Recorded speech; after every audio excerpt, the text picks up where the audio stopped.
los miembros también, la Congregación de la Virgen de los Ángeles y a todas las organizaciones, asociaciones aquí presentes. Les agradezco de corazón su presencia en un acto tan importante, sin olvidar a la familia de Abilio de Gregorio, a su esposa, a sus hijos. La Cátedra Abilio de Gregorio para Estudios de Bioética, Sexualidad, Fertilidad y Orientación nace tras muchos años de trabajo de un equipo de académicos y profesionales que desde distintos ámbitos han promovido en la diócesis y desde ella en otros muchos lugares de España una mirada renovada a cuestiones fundamentales sobre la vida humana, la sexualidad y la fertilidad desde un serio compromiso con la ciencia y una antropología adecuada. Este equipo, que en torno al Centro de Orientación Familiar de la Diócesis y la Delegación de Pastoral Universitaria han ido impulsando distintas iniciativas académicas, formativas y de atención clínica, ha consolidado vínculos cada vez más estrechos con la Universidad Católica de Ávila en la tarea común de llevar una mirada cristiana a cuestiones tan señaladas, tan cruciales como las señaladas anteriormente. Fruto de esta colaboración y en sintonía nace esta cátedra Abilio de Gregorio, que toma su nombre de este gran referente de la educación, maestro de maestros, como lo han llamado algunos, que ha iluminado las sendas de un gran número de educadores en nuestro país, en Iberoamérica, y en cuya familia hoy nos acompaña. Reitero mi agradecimiento por la presencia de todos ustedes. En Casa de Herrero, Cuchara de Palo, he saludado a todos, menos al señor vicario general, aquí presente, a los sacerdotes, al vicecanciller, a la ecónoma diocesana, también a los de casa, al párroco de esta parroquia de Santa Maravilla de Jesús. Pues a todos bienvenidos y damos paso a este acto de presentación de esta cátedra Abilio de Gregorio. En primer lugar, doy la palabra a don Fernando Martín, en representación de la decana, en nombre de la Universidad Católica de Ávila. Muchas gracias, don Fernando.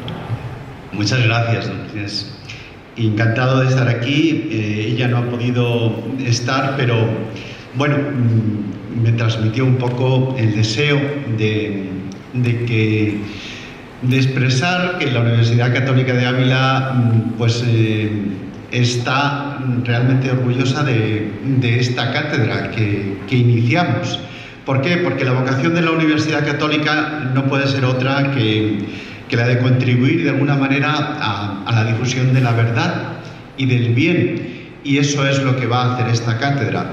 Y personalmente, habiendo conocido y tratado a Abilio de Gregorio, creo que él, podemos decirlo así, desde el cielo estará inmensamente feliz de que se haya tenido esta iniciativa.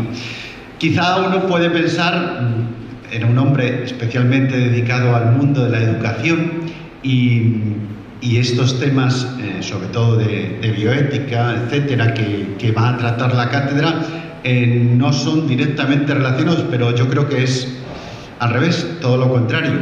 Precisamente, más que nunca es necesario una relación fuerte y estrecha entre toda esta cultura de la vida y lo que es la dimensión educativa, precisamente. Y si algo podemos ayudar, si algo podemos contribuir desde la Universidad Católica, es precisamente a fortalecer esos lazos. Hoy más que nunca es necesario esa cultura de la vida, como digo, y además formar. Yo personalmente me dedico desde hace varios años a la formación de maestros.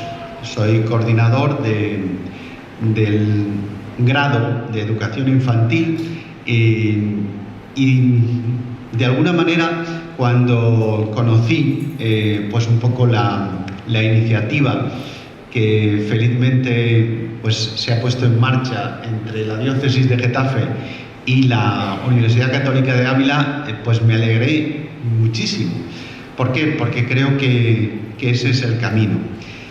Favorecer la dignidad de la persona en toda su integridad, a través de estos estudios, porque una cátedra es eso, fundamentalmente promover actividades que den formación y den también un punto de reflexión en este mundo en el que estamos necesitados siempre de que se ilumine con la verdad del Evangelio. Y eso es muy importante. Entonces, transmitir por parte de lo que es la universidad, pues el agradecimiento por esta iniciativa y nada más. Muchas gracias.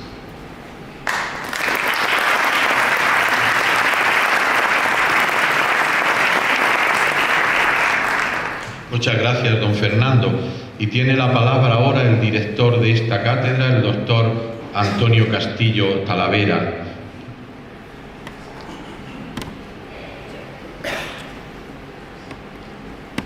Sí. Bueno. Muchas gracias, don Ginés. Gracias a todos.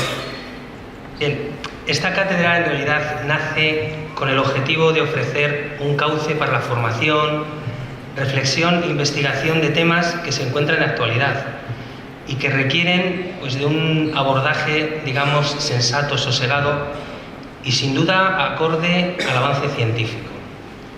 Pero escuchando lo que la ciencia nos ofrece realmente, superando pues toda interpretación más o menos interesada que muchas veces nos encontramos o que con frecuencia se hace.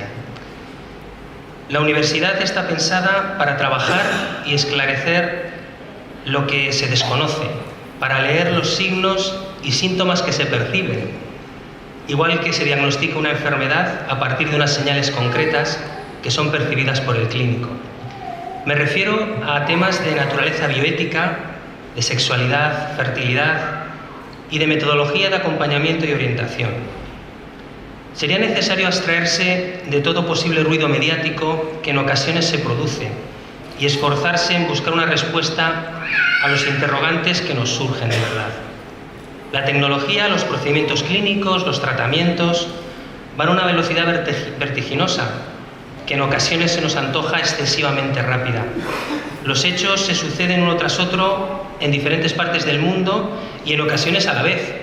Los científicos también contribuimos un poco a esta aceleración de la vida. Competimos en no muchas ocasiones por ver quién llega primero, quién saca la vacuna más rápidamente, quién da con la solución del problema antes.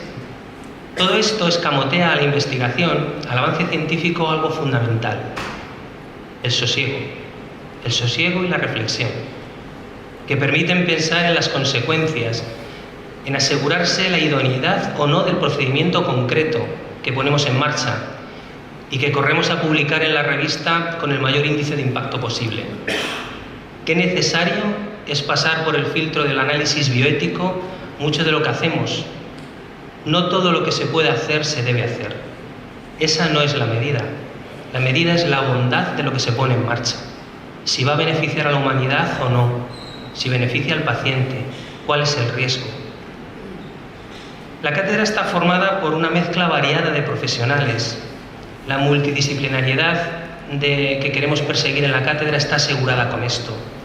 Abundan sanitarios, médicos, farmacéuticos, biólogos, psicólogos, trabajadores sociales, especialistas en bioética, orientadores, pero también hay una parte humanista. También tenemos filósofos, teólogos, historiadores, maestros, que den claves que fundamenten todo lo que se lleve a cabo a nivel formativo y que marquen adecuadamente todo lo que se inicia desde la cátedra. Si me permiten, hay una peculiaridad que me gustaría poner en valor con respecto al equipo que forma la cátedra, y que es posible que a alguno le parezca irrelevante, pero que para nosotros es capital, y es que todos somos amigos, muy buenos amigos, que nos ilusionamos con mucha facilidad y esto permite que sea verdaderamente gratificante trabajar juntos. Hay un núcleo importante que llevamos trabajando juntos muchos años, quizá más de lo que nos gustaría reconocer, y que nos conocimos en el Centro de Orientación Familiar de la Diócesis de Getafe, todos con un perfil sanitario muy marcado. A este grupo se han unido otros profesionales que tampoco son ajenos, también nos conocemos, muchos con un perfil más humanista, que son el complemento perfecto. La Delegación de Enseñanza de Getafe también se ha implicado, su delegado y varios asesores de la misma forman parte del equipo. De hecho, este es un objetivo importante también de la cátedra, promover el acompañamiento y la orientación que los profesores de la delegación hacen a sus alumnos. Muchas veces pensamos que la educación se basa solo y exclusivamente en transmitir conocimientos. Y sinceramente creo que nos equivocamos. El profesor o el maestro, me encanta recuperar este concepto del maestro. Qué bonito es este nombre y lo que evoca. Van junto al alumno, le acompañan a su meta. Muchas veces nos obsesionamos un poco con el marcar conocimientos, que tengan cuantos más mejor, y nos damos cuenta que en realidad pues quizás eso no es lo fundamental. Lo fundamental es enseñarles a ser capaces de manejarse adecuadamente en la vida, ¿no? Enseñarles a tener una estructura, a tener una estantería donde luego puedan ir colocando los conocimientos. Eso es muy sencillo. Los conocimientos están ahí, los libros, ¿no? Y ahora Internet, si se busca bien, pues también nos aplican conocimientos. Pero las estructuras, la forma de enfrentarse a la vida, eso solo lo da alguien que acompaña. Y eso es un maestro y eso es la educación. Para eso está la cátedra también, para fomentar estas actitudes en los profesores. En cuanto a las actividades que se ponen en marcha, o que ya están en marcha, que ya están funcionando, a nivel formativo tenemos un programa de estudios en sexualidad y fertilidad que consta de un título de máster, otro de especialista y otro de experto. La idea es formar a los futuros monitores encargados de orientar en sexualidad y afectividad, así como en el conocimiento de la fertilidad a través de procedimientos de la medicina restaurativa, que permiten abordar la infertilidad que muchas parejas sufren en la actualidad desde un enfoque multidisciplinar y no solamente clínico. En esta dirección también se encuentran los proyectos de investigación que hay en marcha, comenzando con el estudio multicéntrico, prospectivo y controlado Fertigrad sobre la aplicabilidad de los indicadores biológicos de fertilidad en mujeres trasplantadas de órgano sólido. Me gustaría detenerme un poco y, bueno, abusando de vuestra paciencia, contaros un poco lo que es el estudio y por qué vamos en esta dirección. Desde hace ya muchos años, que me corrija la doctora María Eugenia, yo creo que más de 20, empezamos en todo esto de lo que es la medicina restaurativa, los indicadores biológicos de fertilidad, el buscar muchas veces las causas de la fertilidad o de la infertilidad, perdón, ¿no? Para poderla abordar adecuadamente, para poderla abordar con éxito. Muchas veces los problemas de infertilidad no son en sí el problema, sino que muchas veces son un síntoma de otra cosa que está oculta, ¿no? La idea fundamental es descubrir qué es esto que está oculto para poder solucionar el problema realmente. Bien, pues recuerdo que hace unos años llegó a la consulta de la Fundación COF-Getafe, que por aquel entonces dirigía la doctora Huete, llegó una paciente con un trasplante hepático.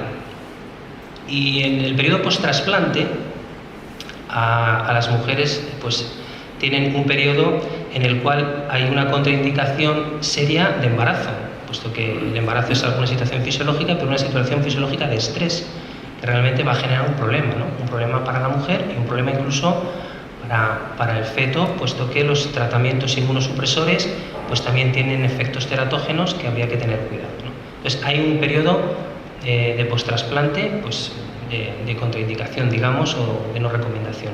Pero claro, vamos a una mujer que tiene un trasplante hepático. Cualquier sistema anticonceptivo que se pudiera utilizar va a afectar a nivel hepático. Por lo tanto, no podremos utilizarlo. La única alternativa que estas mujeres tenían pues era una posible esterilización, bueno, o una abstinencia total. Llegaron a la clínica y, bueno, pues recuerdo en aquel entonces que nos llamó María Eugenia y dijo: mira, tengo una pareja que tiene esta situación, ¿por qué no tiramos para adelante con lo nuestro? Y dijimos, bueno, pero vamos a ver. Y yo recuerdo las palabras de: mira, si no lo creemos, no lo creemos. Entonces esto funciona. Seguimos adelante, conseguimos que esa mujer tuviera en ese periodo post-trasplante un control de su fertilidad perfecto. Pasó el periodo post-trasplante y ese mismo sistema se pudo utilizar para la búsqueda de un hijo. Y tiene 2 niños estupendos, está estupenda y da gusto. Bueno, pues esto dio lugar a este estudio que queremos implementar en mujeres trasplantadas, en los cuales esta es la única alternativa real que tienen, ¿no? Luego existen también diferentes cursos de usuarios de métodos de reconocimiento de la fertilidad y también fundamentalmente asesoramiento y formación en el acompañamiento a adolescentes y jóvenes a partir de metodologías proactivas en las cuales la Delegación de Enseñanza se ha convertido en una experta. Ahí tenemos el viaje a Narnia, que año tras año congrega a cerca de 5.000 alumnos, ¿no?, donde realmente se desarrolla una labor preciosa, ¿no?, a través de los musicales. El último que se hizo fue Skate Hero, pues en el que se puso en valor la figura de Joaquín Echeverría, que dio la vida en los atentados de Londres, el héroe del monopatín. Y Joaquín, su padre, le tenemos aquí presente. Bien, pues hicimos ese musical. Y bueno, distintos proyectos de viajes, raíces, proyectos 2 o más, que a través de la cultura acompañamos a los alumnos y les ayudamos y les enseñamos.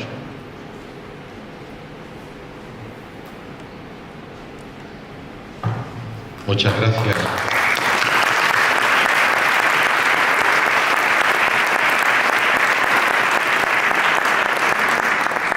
Muchas gracias, don Antonio. Tiene la palabra don Ricardo Díaz Martín, director general de Universidades de la Comunidad Autónoma de Madrid. Excelentísimo y reverentísimo señor don Ginés García Beltrán, obispo de la diócesis de Getafe, ilustrísima señora doña Mercedes Sánchez Martínez, decana de la Facultad de Ciencias de la Salud y de la Universidad Católica de Ávila, profesor Antonio Castillo, director de la cátedra en cuestión, autoridades presentes, civiles, militares, eclesiales, amigos todos. Es para mí un verdadero honor participar en representación del Gobierno de la Comunidad de Madrid en la presentación de esta cátedra. Antes de iniciar estas breves palabras, quiero expresar mi felicitación y profundo agradecimiento por esta iniciativa de la Universidad Católica de Ávila y de la Diócesis de Getafe, con mi petición expresa de que hagan llegar este mensaje, tanto institucional como, se lo digo en serio, personal, a su rectora magnífica, doña María del Rosario Sáez. La felicitación y el agradecimiento que les transmito va mucho más allá del mero formalismo protocolario, porque todos somos conscientes de la imperiosa necesidad actual de formar en valores y en la cultura de la vida a nuestra próxima generación. Y hacerlo, si me lo permiten, además, sin ningún complejo, sin ningún complejo. La educación es el motor del cambio social. Si queremos una sociedad mejor, tenemos que empezar por educar mejor y no conformarnos con formar profesionales dotados con conocimientos únicamente técnicos. Para lograr una sociedad mejor se necesitan mejores personas. Es imposible llegar a ser un buen profesional si no se ha recibido una formación en valores. Y los valores no se adquieren, no se asimilan y no se convierten en virtudes si los formadores no predican con el ejemplo a sus alumnos, a sus estudiantes. De ahí la importancia tan enorme que tiene la formación precisamente a formadores. La universidad actual atesora grandes conocimientos técnicos. Nuestros investigadores avanzan en el saber en cada una de sus disciplinas. Esto es algo indudable, irrebatible. Pero el conocimiento del mundo y su dominio a través de la tecnología es verdad que nos hace más cómoda nuestra existencia física, pero ello no implica en absoluto que seamos capaces de usar ese conocimiento en beneficio del verdadero progreso social y humano. Para que el conocimiento y la tecnología estén al servicio del bien, es imprescindible que el estudiante universitario tenga una sólida formación en valores. Todos hemos sido testigos hace unos pocos días de unos lamentables hechos acaecidos en un campus universitario. No debemos acostumbrarnos de ninguna de las maneras a ver en nuestras universidades acosos y escraches impropios de la vida académica, irrespetuosos y amenazadores para quien piensa diferente y totalmente contrarios al espíritu universitario. La universidad no debe ser únicamente un lugar donde se aprenden conocimientos y habilidades profesionales. La universidad debe constituirse además en un lugar donde se ponga en práctica el respeto al prójimo y a la libertad de pensamiento. Entre todo esto, quizá pasó muy desapercibido la intervención de una estudiante con el mejor expediente académico de comunicación audiovisual y que a todas luces no supo comportarse con el respeto debido a la institución que la formó, encarnada en ese momento por su rector allí presente, frente a la oportunidad de haber hecho un discurso mínimamente académico en una universidad, comprenderemos que es lo que se espera, en la que podría haber defendido sus postulados de una manera mucho más respetuosa y elegante. He traído esto precisamente porque creo que es el mejor ejemplo de la urgentísima necesidad de trabajar intensamente por introducir valores en la formación de nuestros estudiantes, sabiendo que no se puede formar en valores si los profesores, insisto, no predican con su ejemplo. La formación integral de un estudiante requiere de la mejor docencia técnico-profesional, así como de una guía de referencia en la integridad y rectitud que deben ser sus profesores. Solo así podremos formar personas que integren conocimientos técnicos y a los que se sumen además valores. Solo así podremos tener una sociedad con personas que transformen todos esos saberes en virtudes al servicio de los demás. Solo así cumpliremos con el deber que tiene toda generación, que es ni más ni menos la de dejar a nuestros hijos una España mejor que la que nos dejaron nuestros padres. En este sentido, quiero agradecer de nuevo esta iniciativa porque estoy convencido que ayudará a lograr estos objetivos. Y para finalizar, solo me resta rogar a María Inmaculada, patrona de España, que os guíe y os ayude en vuestra tarea. Muchas gracias.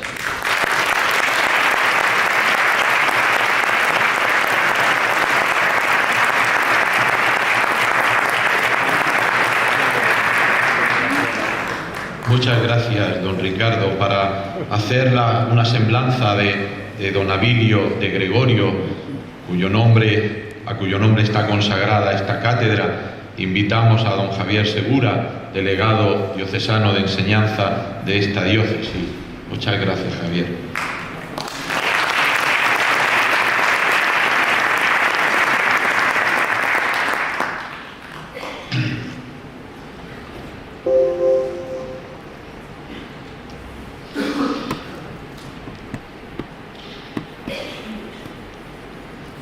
La biografía exterior de Abilio de Gregorio es sencilla.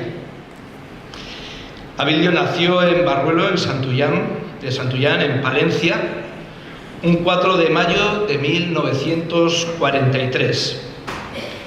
Allí se educó con los hermanos maristas, con los que continuó su formación en Valladolid. Joven de inquietud espiritual e intelectual, se trasladó a Perú para formarse al mismo tiempo que colaboraba en actividades docentes en el Colegio de Enseñanza de Secundaria que en 1962 acababan de fundar los maristas en el Callao, junto a Lima. Sería esa también una oportunidad para dilucidar su posible vocación religiosa. En ese tiempo obtuvo la licenciatura en Filosofía. Tras su discernimiento vocacional, regresa a España y aquí, nuevamente urgido por su entusiasmo por la docencia y formación de la juventud, prolonga sus estudios. En esta ocasión, en la Universidad de Navarra, y en esta universidad obtuvo la licenciatura en Ciencias de la Educación y la diplomatura en Orientación Familiar.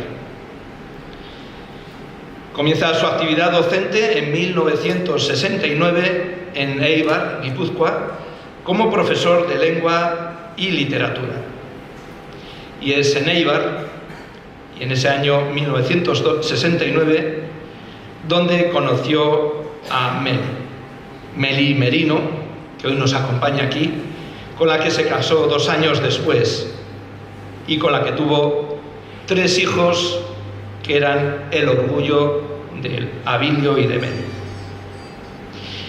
En 1985 aprobó las oposiciones a Cátedra de Lengua y Literatura. Se había trasladado ya para entonces a Salamanca, donde residiría.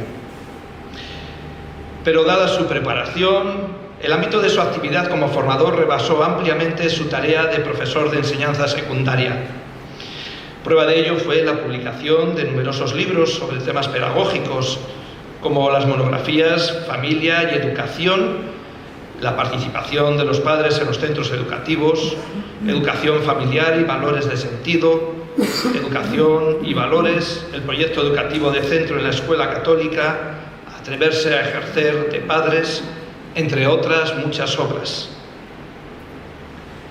Abilio se consagró como un experto de educación en valores, la educación familiar y la formación de docentes y equipos directivos, algo que le llevó a recorrer toda España y distintos lugares de Hispanoamérica. Pero es en su biografía interior donde encontramos toda la riqueza de un verdadero maestro, un maestro de vida, de un sabio, además de un excelente comunicador. Abilio fue un gran pensador y pedagogo, apasionado como pocos de la educación. Una educación que ponía a la persona en el centro, lo que él llamaba una educación personalizadora, cimentada sobre el desarrollo de los valores de sentido. De esa pasión educadora hemos sido testigos los que hemos compartido con él distintos proyectos educativos. Pero más allá de esto, Abilio era un auténtico humanista cristiano, maestro de vida, testigo y hombre de fe. Sin esta faceta, fuente de la que nacía su magisterio, es imposible entender su legado. Generoso hasta el extremo, destacaba por su magnanimidad, su disponibilidad y su delicadeza. Por todo ello, su magisterio, tanto el que escribió como el que ejerció con su propia vida, es para nosotros una fuente viva donde poder beber en esta cátedra que hoy inauguramos. Me gustaría acabar con un pequeño vídeo que le grabé justo poco tiempo antes de que nos dejase. Me fui a su casa y dije, no puedo acabar sin tener una entrevista con Abilio. Y le dije, ¿podrías decir unas palabras a los futuros profesores?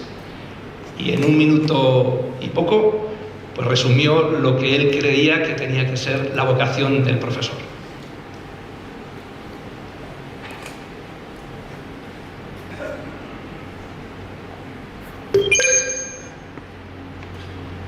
Aprovecho esta ocasión que me dais para animar a todos los jóvenes y no tan jóvenes que se entusiasmen por la educación.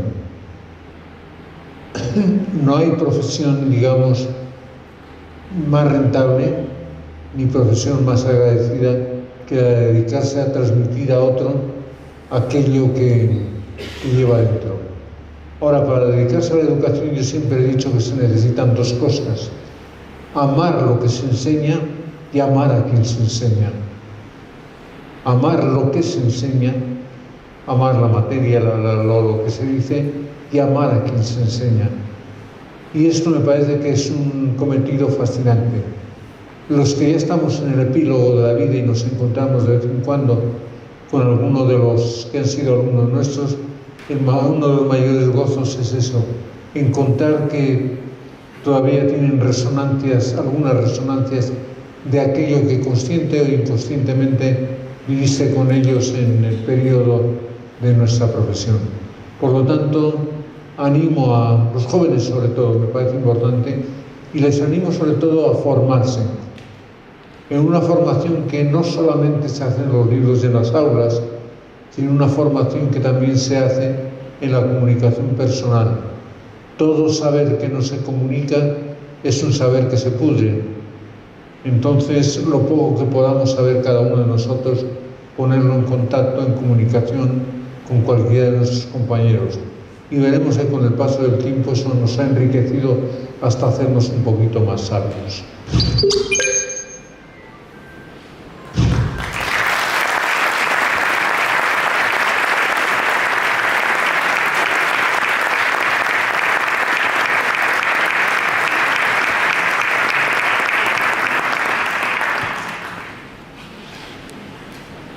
Muchas gracias, don Javier, también a la familia de don Abilio. Preciosas palabras, ¿no?, para grabárselas, ¿no?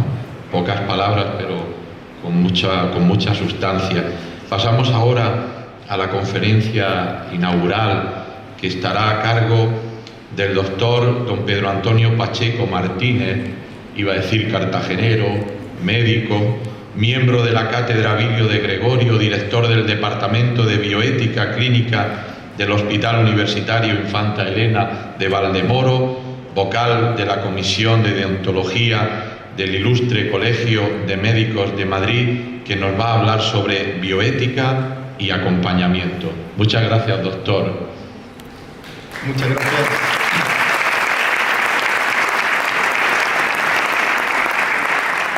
Muchas gracias, don Ginés, y muchas gracias a todos.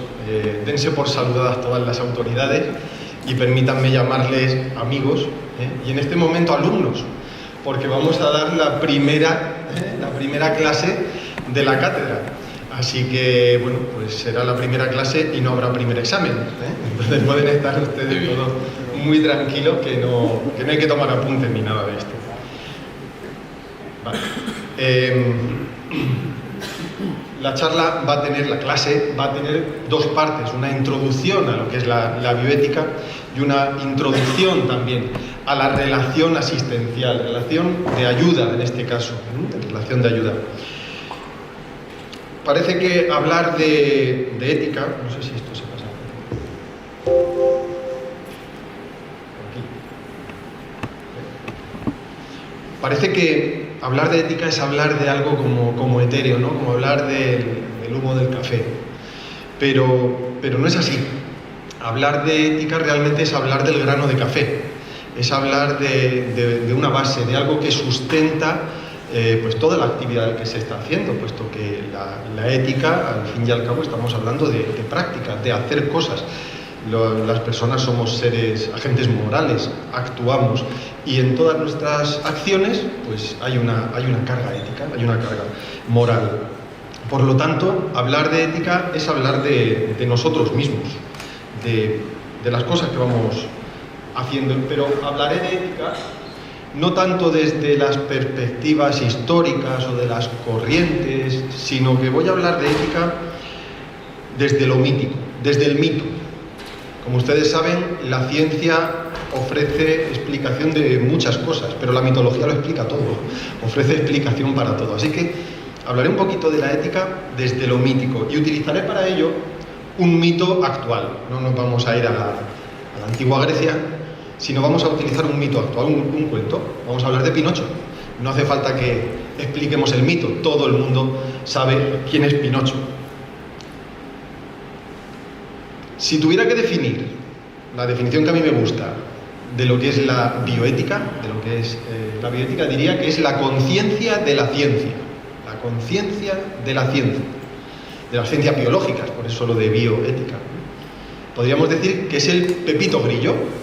Bueno, pues ya saben ustedes lo que es la bioética. ¿Y qué hace la bioética entonces? Pues la bioética pues dice lo que hay que hacer, orienta la elección hacia el bien, nos dice lo que no tenemos que hacer y nos dice que tenemos que hacer bien lo que tenemos que hacer. Es pura práctica. La bioética no es nada teórico, es pura práctica, como digo. Pero ¿cuál es el gran drama? ¿Cuál es el gran drama de la bioética? ¿Cuál es el drama de Pepito Grillo? Pues que no tiene fuerza, que es una voz. Sin embargo, Pinocho sí tiene mucha fuerza. El progreso científico y técnico es arrollador y puede pasar incluso por encima del hombre. Pinocho puede hacerse mucho daño a sí mismo y a otros. Es importante escuchar esa voz de la conciencia.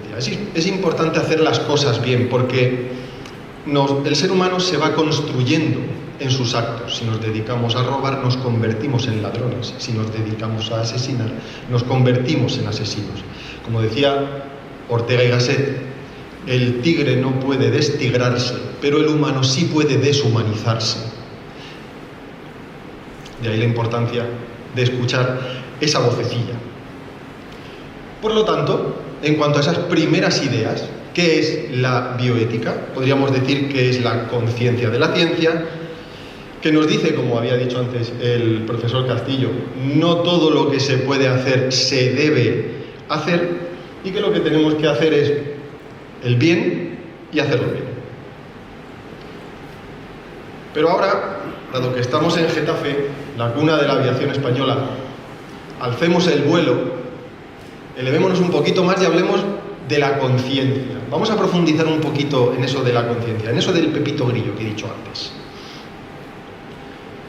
Pepito Grillo sabía que era lo que estaba bien, pero ¿quién le había enseñado a Pepito Grillo lo que estaba bien? ¿Cuál era la fuente de conocimiento de Pepito Grillo? Es decir, ¿cuál es la fuente que tiene la bioética para juzgar lo que está bien y lo que está mal en el ámbito que le ocupa, el ámbito científico, técnico, en el ámbito biológico? Las preguntas son estas. ¿Cómo se forma la conciencia? ¿Es solamente espontánea? ¿Es innata? ¿Uno sabe por naturaleza lo que está bien o lo que está mal? ¿O lo que se me ocurra es lo que está bien o lo que está mal? ¿O lo que me haga sentir bien es lo que está bien y lo que está mal? La conciencia requiere una formación, requiere un aprendizaje, y si esto es así, ¿de quién puedo aprender? En el caso de la bioética, la fuente de conocimiento, en el caso de la conciencia de la ciencia, la fuente de conocimiento es doble. Por un lado, tenemos el conocimiento científico, la embriología, la genética, pues, la ciencia biológica, la medicina, y por otro lado, tenemos el conocimiento filosófico, en este caso sobre todo la antropología cultural, la antropología médica, la antropología teológica, la antropología filosófica, como digo, el conocimiento antropológico. Lo biológico, pues, nos va a aportar una serie de datos, de los datos de las investigaciones que vamos haciendo. Pero esos datos, lo único que nos revelan es la realidad biológica del ser humano. La biología, el estudio biológico, solamente revela, pues cómo es la célula humana. Pero el ser humano es solamente células. En todo el fenómeno del ser humano solamente hay materia. Somos solo biología, que es muy importante, la biología es muy importante. Pero solamente somos eso. Solamente somos carne. Solamente somos la historia de un animal, desde su concepción hasta su muerte. Solamente somos reacciones cerebrales. Solamente, como digo, somos carne y carnalidad. Por lo tanto, es importante, para hacer una reflexión sobre el conocimiento científico, biológico, es importante ir de la mano de la antropología. En bioética, la ciencia biológica y la antropología, como digo, caminan juntas. Pero la antropología, el conocimiento antropológico, tiene sus dificultades, porque así como el conocimiento biológico nos dice, pues eso, que el cigoto es un ser humano unicelular, así como el conocimiento biológico nos dice, pues, que las ondas alfa, las ondas beta, las ondas delta de un electroencefalograma indican X y tal cosa y tal otra, la antropología es un poquito más compleja, porque nos lanza a bocajarro la pregunta de, oye, ¿qué es el ser humano? ¿Qué es el hombre? Y el conocimiento antropológico no nos da un dato tan claro, tan fácilmente mensurable. Además, existen diversas visiones antropológicas. Por lo tanto, según la visión antropológica que tenga, pues puedo interpretar de una manera o de otra qué es el ser humano. No nos vale tampoco cualquier visión antropológica. Como decía San Juan Pablo II, hace falta una antropología verdadera, que ahonde en la naturaleza humana y que sustente la reflexión en bioética.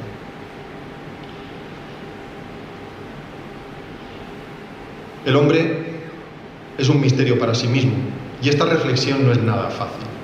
No es nada fácil.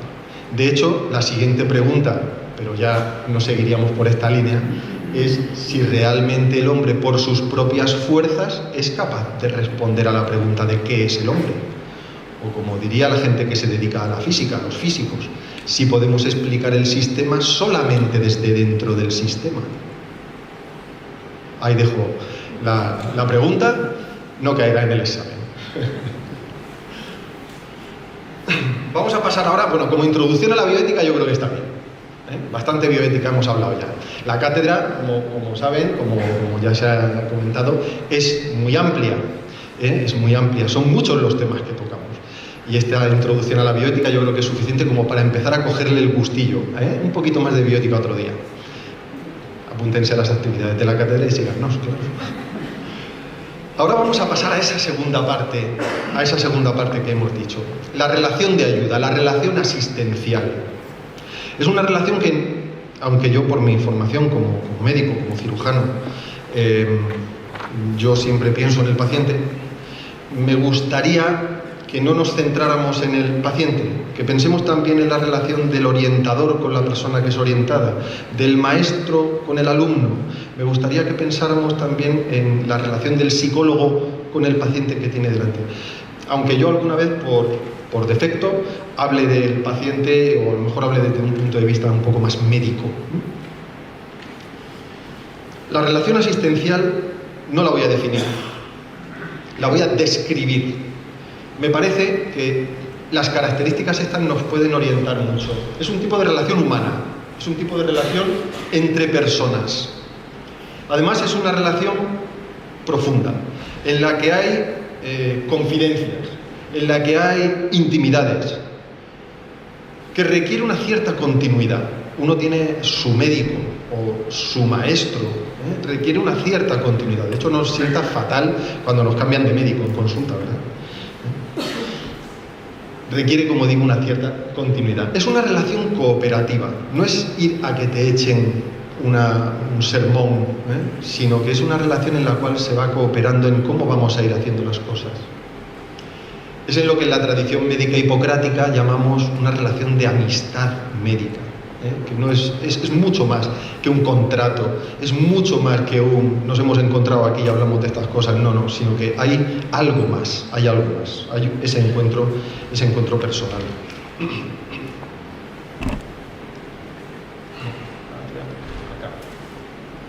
En esta relación de ayuda, en esta relación asistencial, va a haber dos partes: el que recibe la ayuda, el que viene pidiendo ayuda, el que recibe la ayuda, y la persona que la presta, que podríamos llamar el terapeuta, el maestro. Es una relación para la obtención de un bien perdido, o de un bien que no se tiene. El alumno no tiene un bien y lo va buscando, el enfermo tiene un bien perdido que es la salud y la va buscando. Es una relación en la que el terapeuta, la persona que ayuda, el médico por ejemplo, se solidariza con el que viene pidiendo ayuda. Convierto en un bien para mí obtener el bien que él busca. Su salud me importa a mí. En el caso del maestro, su ignorancia me importa a mí y por eso voy a luchar contra ella, voy a enseñarle a tener recursos, vamos a estudiar, vamos a formarnos. Y es una relación profesionalizada, es una relación que requiere estudio, profundizar, meditar en esa relación, que requiere adquirir una serie de destrezas, de técnicas. La persona que viene pidiendo ayuda, no hace falta que diga que el ser humano es un ser necesitado. Por naturaleza somos seres necesitados. No somos seres autónomos que hemos nacido nosotros solos, nos hemos criado nosotros solos, nos damos a comer a nosotros mismos y nos lo hacemos todos nosotros solos. No, el ser humano es un ser necesitado, que necesita de otros. Que cada uno piense en su mamá. Todos necesitamos a mamá, la hemos necesitado muchísimo, ¿no? El ser humano es un ser necesitado y tiene necesidad de muchas cosas, pero desde el punto de vista del terapeuta tenemos que tener siempre en cuenta que aunque la necesidad que nos presenta esa persona que viene puede tener la cara pues, de una enfermedad, de un cáncer, no olvidemos nunca que viene con un rostro, que viene con una persona, y es a la persona a la que tenemos que ayudar. Ese individuo necesitado de ayuda, vendrá en una situación que llamaríamos en una situación de crisis. Sufre un problema, ese problema le va a generar un sufrimiento que se va a se va a traducir en una serie de sentimientos: ira, miedo, impotencia, ansiedad, y esos sentimientos pues le van a hacer buscar a un terapeuta y van a generar en él una serie de expectativas. Unas expectativas, pues ese deseo de curación, que el terapeuta, que el médico me entienda, que no me haga daño, que comparta mi problema y me ayude y vayamos siguiendo, ¿no? Que me respete en mis principios, ¿eh?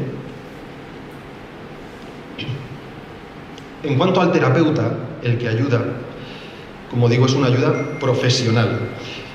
La ayuda profesional ha ido evolucionando durante el siglo XX y lo que llevamos del XXI ha ido evolucionando muchísimo. Han ido cambiando las teorías de la educación, la forma de educar, ha ido cambiando también en el ámbito de la medicina, pues de una medicina más paternalista, en la que, ¿qué vas a saber tú? Lo que diga el médico. Lo que diga el médico es lo que hay que hacer, ¿no? La medicina esa paternalista en la que se dice lo que dice se hace lo que dice el médico, a una medicina más colaborativa, ¿no? Como digo, la relación, la forma de hacer terapia se ha profesionalizado y ha ido cambiando y variando, yo creo que hacia mejor.